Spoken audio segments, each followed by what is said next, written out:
Hello friends, कैसे हैं आप सब। जैसा कि हम लोगों ने कल देखा था कि कल हमने महिला आयोग के बारे में चर्चा की थी और आज का एक नया विषय है।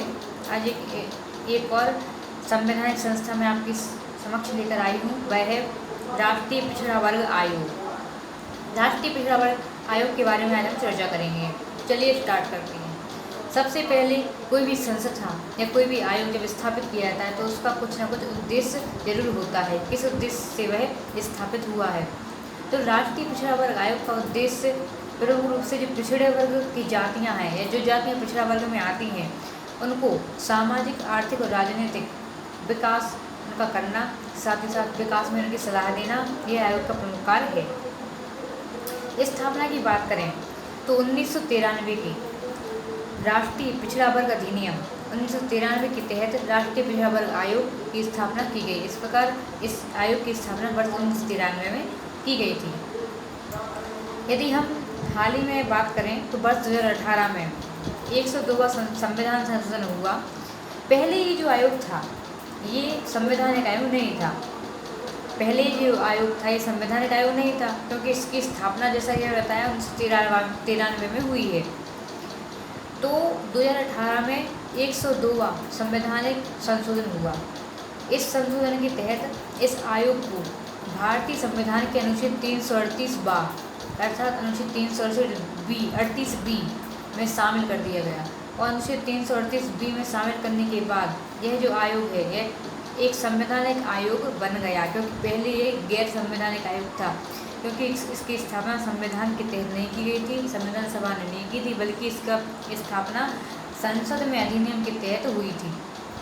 तो ये एक गैर संवैधानिक संस्था थी। किंतु वर्ष 2018 में 102वें संविधान संशोधन के तहत इसका जो वर्णन है भारतीय संविधान के अनुच्छेद 338 बी में कर दिया गया और यह एक संवैधानिक निकाय बन गया। तो प्रश्न यदि आता है कि राष्ट्रीय पिछड़ा वर्ग आयोग किस प्रकार का संस्था है, तो ये एक संवैधानिक संस्था है, क्योंकि इसका वर्णन भारतीय संविधान के अनुच्छेद 338 बी में है। आगे यदि हम बात करें तो अब बात करेंगे इसके ढांचे की। तो राष्ट्रीय पिछड़ा वर्ग आयोग में सदस्यों की बात करें तो कुल मिला के अध्यक्ष सहित 5 सदस्य होते हैं, जिसमें से एक अध्यक्ष होता है, एक उपाध्यक्ष होता है व 3 अन्य सदस्य होते हैं। अध्यक्ष की बात करें, वर्तमान अध्यक्ष हैं इसके भगवान लाल साहनी।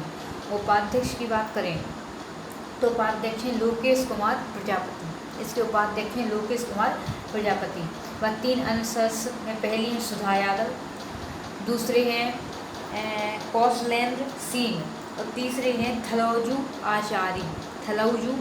तो ये अलग से नाम है। तो ये ढांचा हो गया इसका। अब बात करते हैं कि ये आयोग जो वर्ष भर में अपने कार्य करता है, इसकी रिपोर्ट किसको सौंपता है। तो ये जो राष्ट्रीय पिछड़ा वर्ग आयोग है यह क्या करता है, अपनी रिपोर्ट राष्ट्रपति को देता है, राष्ट्रपति को भेजता है और राष्ट्रपति इस रिपोर्ट को संसद के समक्ष प्रस्तुत करते हैं। संसद पता लगाती है कि इस आयोग ने वर्ष भर में क्या कार्य किए और क्या कार्य नहीं किए हैं। अब आती है राज्यपाल की। तो जो राज्यपाल होते हैं, राष्ट्रपति राज्यपाल को राज्यों की रिपोर्ट भेज देते हैं और राज्यपाल उन रिपोर्टों को विधानमंडल में प्रस्तुत करवाते हैं, विधानमंडल में रखवाते हैं। इस प्रकार से जो है रिपोर्ट प्रस्तुत की जाती है। तो इस प्रकार से ये टॉपिक होता है समाप्त। ये थोड़ा छोटा टॉपिक है। कल हम बाल अधिकार संरक्षण अधिनियम के बारे में बात करेंगे।